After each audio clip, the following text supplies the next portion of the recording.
Hi there. In this video, we're going to learn how to determine whether we want to refinance or not using NPV criteria. And what this is going to do is be able to capture the net present value of both the difference in monthly payments as well as a difference in outstanding mortgage balance.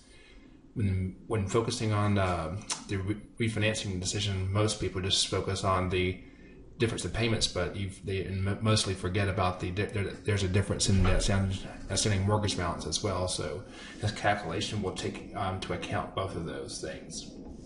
Okay, so here's the setup of the problem. We have a remaining loan amount of about $90,000 with a remaining term of 15 years, has a current interest rate of 8%. Okay.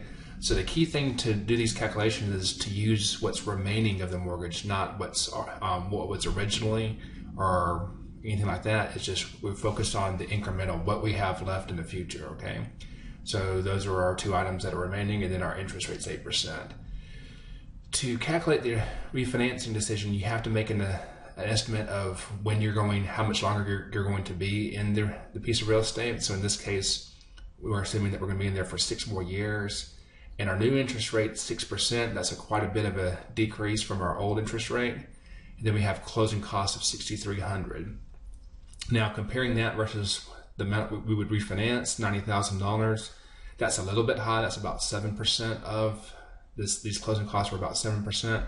That's probably a little bit high by about half, but still, it's a given in the problem, and this is from the book, so we'll just use their cost.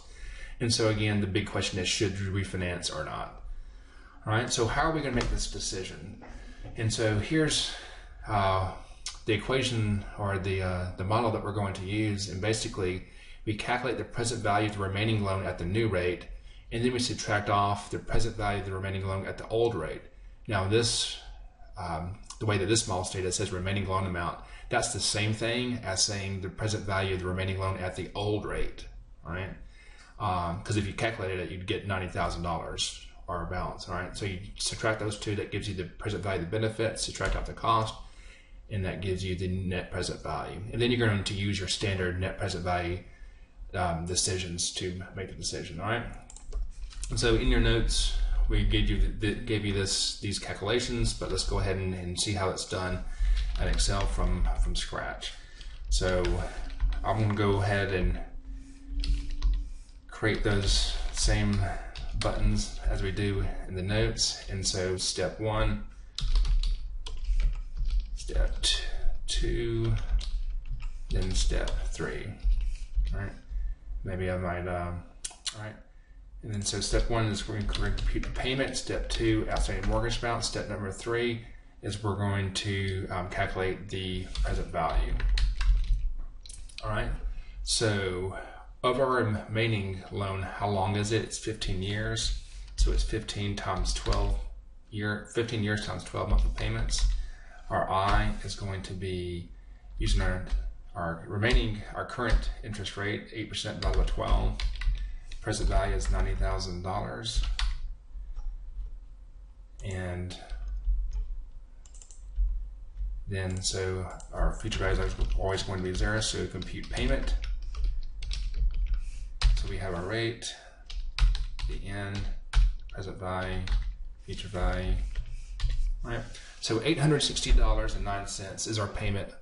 If we were constructing a payment of based on our remaining loan information, again, this payment is not your current payment on the loan.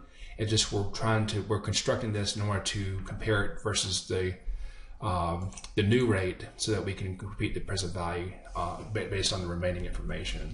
Okay, and so now using this payment, we want to calculate our outstanding mortgage balance.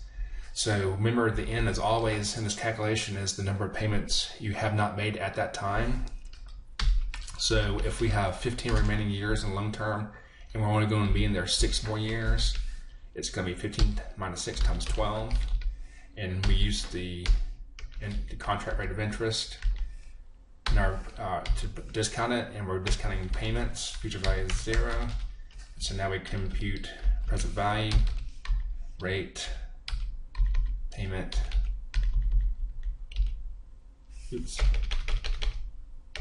rate in payment future value. And we're going to get 66,065. So in present value calculation, so this is going to be our holding period. And so the holding period is the number of payments. This n is going to be the number of payments that we actually do make. So that's going to be equal to, you have 6-year holding period times 12. And the key thing here is that instead of using the same interest rate, we're going to use the new interest rate, the 6% divided by 12. Okay. We're computing the present value, and so I'm going to say color this yellow. We solve for outstanding mortgage balance there and payment there. All right, and we're using payments, and we're using the present value there. Okay.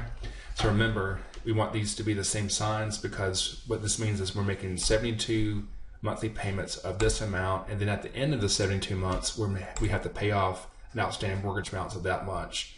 So it makes sense that both of these are going to be negative. So when you drop this one down, just remember to make that negative. Okay.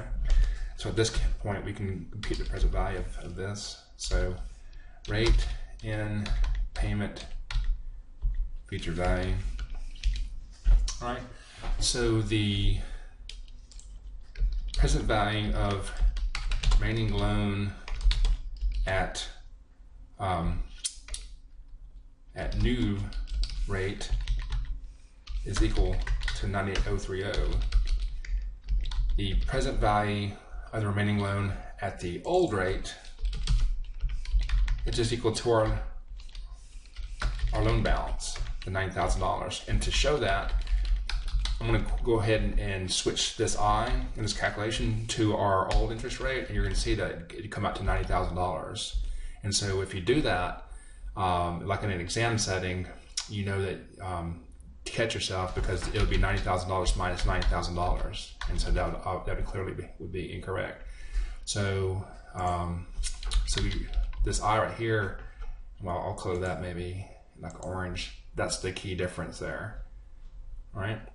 So we have that difference.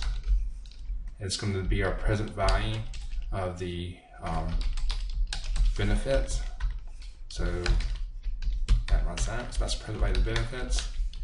We have the cost, and that's going to be stated at $6,300. So the NPV of this decision, the present value of the benefits minus the present value of the costs. The costs are already in terms of present value because we have to pay them at the time that we refinance. And so the NPV is positive $1,738.87. So using NPV criteria, we know that we accept projects when the NPV is non-negative. And so this meets that criteria. So in this example, we would refinance. Okay, so at this point, let's see how this would be done on your financial calculator using that sort of information. So again, clear out your time value of money. And so again, we're going to go through these steps and then to this model. And so it's actually a little bit easier on your calculator. So the N is the number, our remaining term times 12. So 15 times 12, 180. Our interest rate is going to be the 8%. Oops, not like that. 8 divided by 12 is how the calculator wants it. And then $90,000 is a payment, is a present value, 0 future value, and compute payment. And that gives us the $860,089. Now to compute the outstanding mortgage balance, in a financial calculator, it's really easy. I'll just change the N to the number of payments I will not be making, which in this case, again, is 108, and hit N, and then hit compute. And there's my present value. And so at this time, I can with this on the screen, I'm going to make that sign negative and hit the future value sign. I'm going to recall my payment to see that if that's correct. That is. My interest rate is going to be 6%. Oops, did it again. 6% divided by 12 is my I. and my N is now 72. Now to compute present value, I get the $98,030. Subtract off the $90,000. And that's our present value of our benefits minus your costs. And there's our NPV. Okay, so as you can see on the financial calculator, it's actually a little bit easier because you can, if you know how to, to use, reuse this information behind these time value money keys, you can really make these things easy. And I really like doing it that way because it stores the true value as opposed to writing them down, and you might cut off at, like, say 2 decimal points.